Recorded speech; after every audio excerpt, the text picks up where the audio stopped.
Play store को जाई locus app को इंस्टॉल करेंगे। लोकस ऐप इंस्टॉल कला परे ऐप ऊपर लॉन्ग प्रेस करके ऐप इन्फो ऊपर को जिबे। ऐप इन्फो को गला परे जो हमर अछि स्टोरेज कैश स्टोरेज क्लियर करेंगे। क्लियर कला परे परमिशन ऊपर को जिबे। परमिशन रे हमर जो कैमरा लोकेशन अछि दुईटा जी को अलाउ करेंगे। अलाउ कला परे ऐप को ओपन करेंगे। लॉगिन ऊपर क्लिक करेंगे। तापर लैंग्वेज सिलेक्ट करेंगे। यस करेंगे। कंटिन्यू करेंगे। कंटिन्यू कला परे जो एठी ए इंटरफेसटा आसीबा एठी यूजर आईडी न देकिना हमर तळे जो मेरी पहचान अछि ता ऊपर क्लिक करेंगे।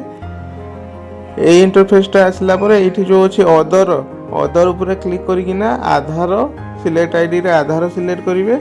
आधार नंबर देबे।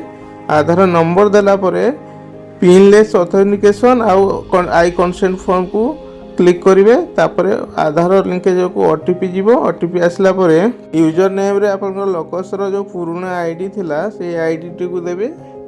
देला परे वेरीफाई ऊपर क्लिक करेंगे।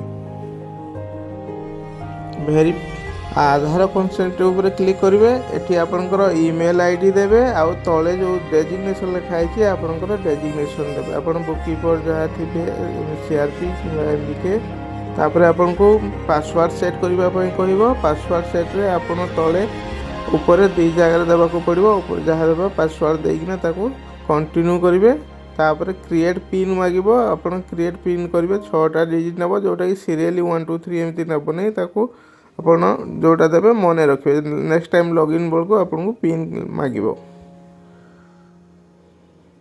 पिन देला पर ए इंटरफेसटा पळे आसीबो। एठू आपनकर सीआरपी हेतिले SAG book keeper role select करेंगे। सिलेक्ट कला परे आपनकर एसएजी सब एमती शो कर जिवो।